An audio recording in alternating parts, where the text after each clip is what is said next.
The United States Customs Service guards all ports of entry so that no goods can be brought into our country illegally. One of our busiest ports of entry is at San Isidro near San Diego, California. As many as 30,000 cars may enter here in a 24-hour period. All 17 lanes of traffic may be full. In order to handle this large number of people, officials from all 4 U.S. government departments help with the initial inspection. Every car is not searched. However, they are trained to judge people. And while they are polite, they can be very severe when people break the law. The inspectors are from the U.S. Departments of Customs, Immigration, Public Health, and Agriculture.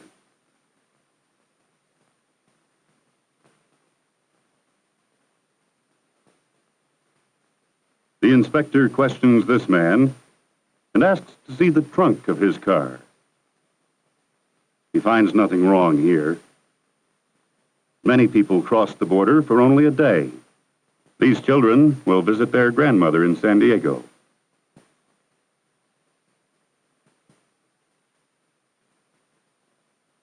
Some men come to San Diego often on business.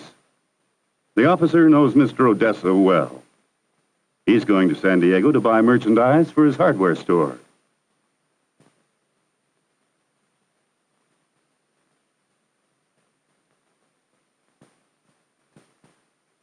Suspicious cars are sent to an inspection area for a more thorough investigation. This man looks questionable. An officer from the U.S. Department of Agriculture checks his papers and questions him. The man hands over a bottle of liquor that was not declared. The law requires that the bottle be confiscated and he pay a fine.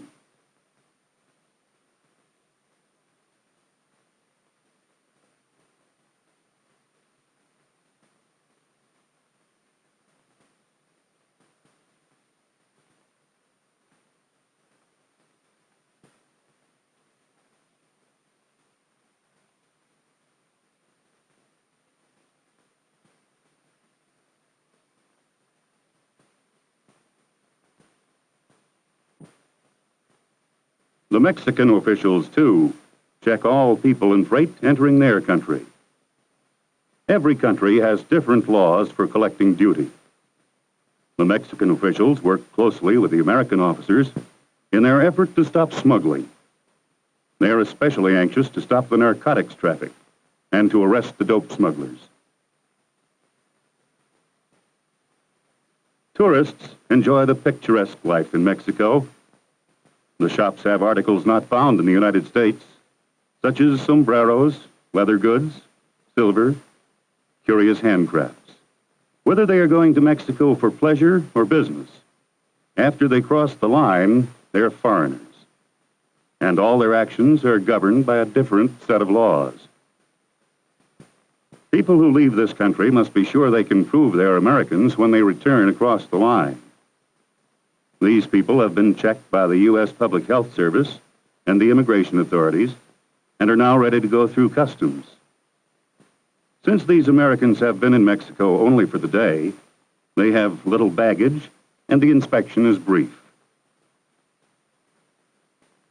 The Mexican people also like to spend a day in the United States to shop in our stores.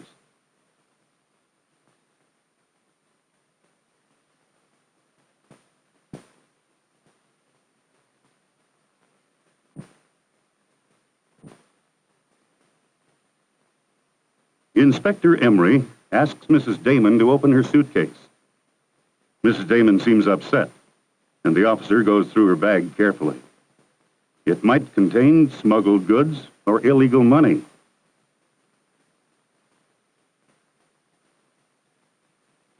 Just as he expected, he finds valuable coral beads with earrings to match.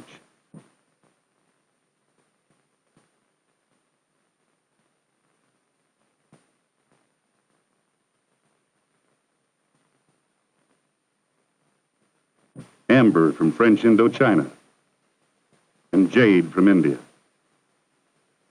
Tourists to Mexico are permitted a liberal allowance. However, they must declare their valuables, and if they exceed the limit, they are subject to a fine.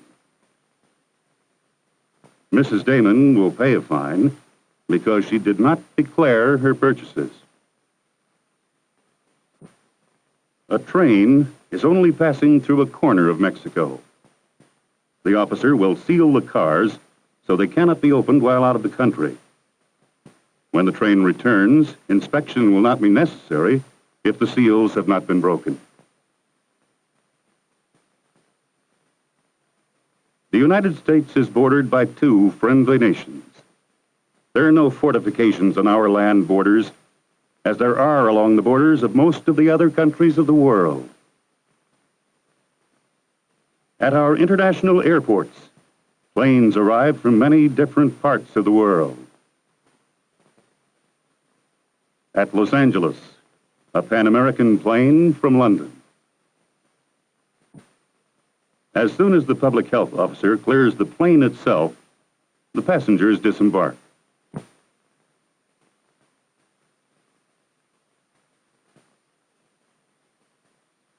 First, they must pass the inspection of the United States Health Service.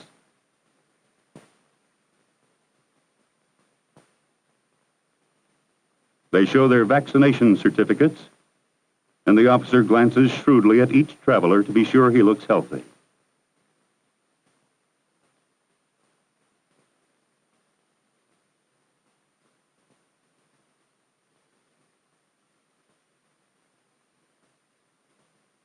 Next, the immigration inspectors check their passports to be sure they are entering legally.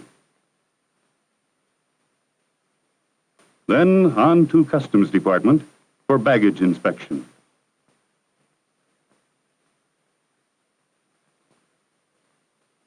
The officers and crew are first to land. They have little luggage. Many rules cover the variety of imports. A biology professor is bringing in some unusual roots to use in research.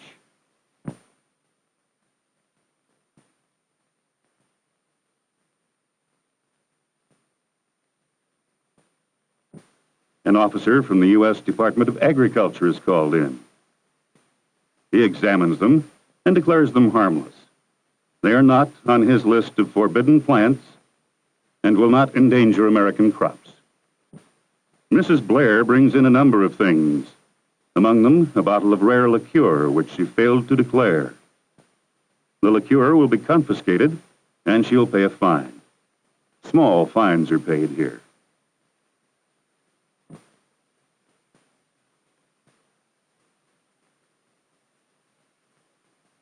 The work of the customs inspectors is not finished when the passengers leave. They must check their papers and make out their reports, which will be sent to Washington, D.C. and placed on file. Ships and planes bring quantities of merchandise to New York, our greatest importing city. Shops here are famous for articles from abroad. At Kennedy Airport in New York, passengers from the different airline companies are brought to the International Arrivals Building for their customs inspection. Friends and relatives waiting for passengers may watch the customs procedure from the balcony. The officers carry out their inspection as quickly as possible, so the travelers will not be delayed. Also, the counters must be cleared for incoming planes. The inspectors are courteous but firm and can be severe when the situation demands.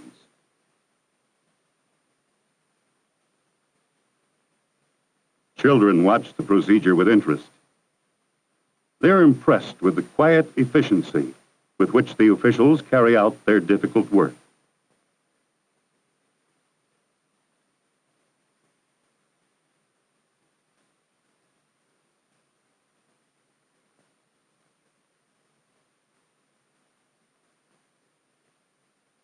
They are alert every minute to be sure no contraband goods enters this country. No smuggling. 10,000 passengers, pass inspection in this airport each day.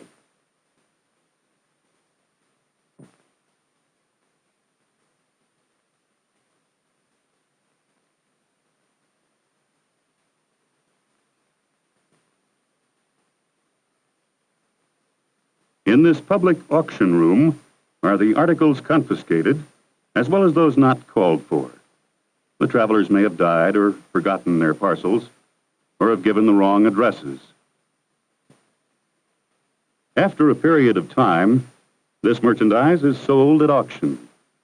The sales are advertised, and people may come ahead of the public auction to examine the articles and decide which they want to bid on.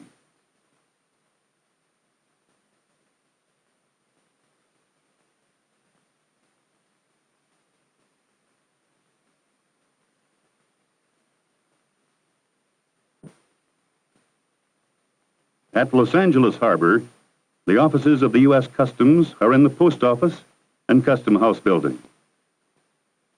The Customs Service takes care of all imported merchandise until it has been fully inspected and the import duty paid. The inspection of freight is generally at the docks, but sometimes the inspectors go to the importer's place of business and make their inspection there. Here they are unloading sewing machines from Japan. The inspector examines only a certain percent of the boxes. He checks each box with the bill of lading and invoices.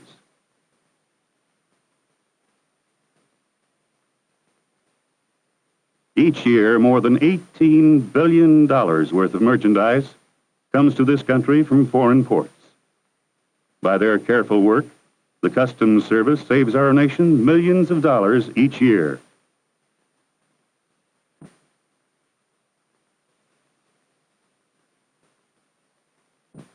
It's hard to believe this crate contains 2 complete airplanes, an example of modern engineered packing. Notice when the lift pulls out how the crate has already been placed on a movable lift. Now it can easily be pushed to its dock location.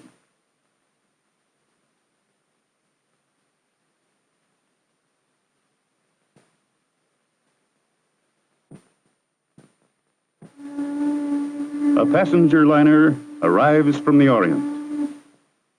Friends are on hand to greet the travelers. The public health and immigration officers made their inspection on board while the ship was docking.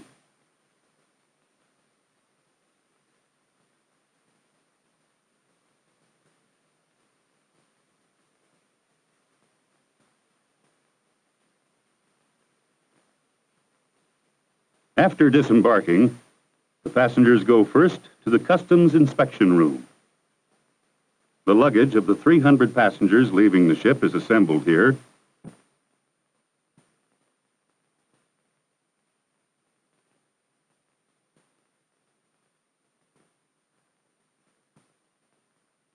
And then placed alphabetically according to the individual's last name. Thus, each passenger can locate his own luggage.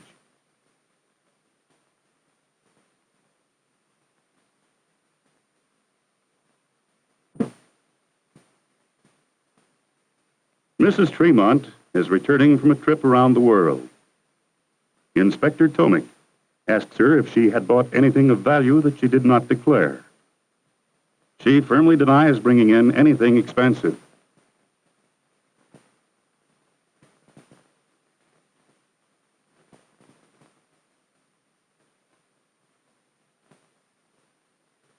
But the officer is not convinced.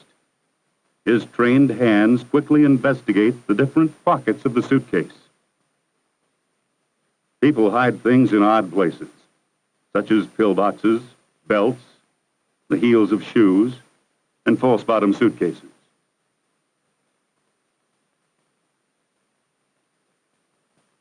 A small box has useful things. Her jewel bag contains beads and bracelets, nothing of great value.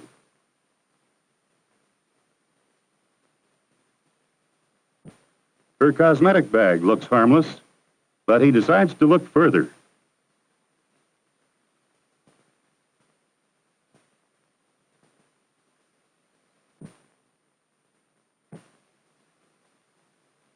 He was right to look thoroughly. Valuable diamond rings in her cold cream jar. She has deliberately falsified her declaration in order to avoid paying duty. He carefully cleans each ring.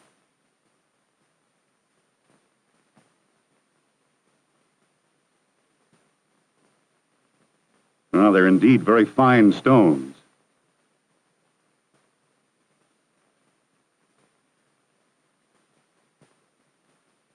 Now she will pay a fine of $1,000, and her lovely new diamonds will be confiscated.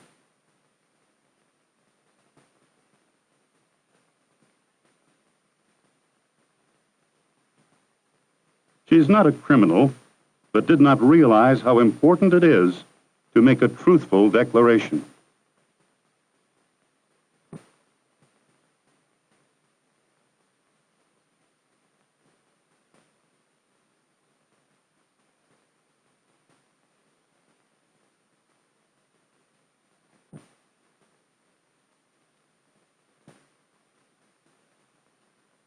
The inspectors have done a tremendous job clearing the baggage of the 300 passengers of this ship in a short time.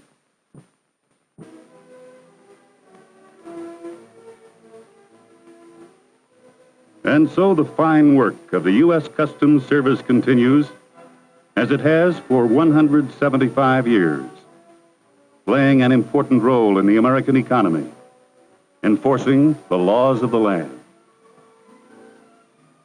Our country's trade is safe as long as the customs inspectors stand guard night and day at our ports of entry.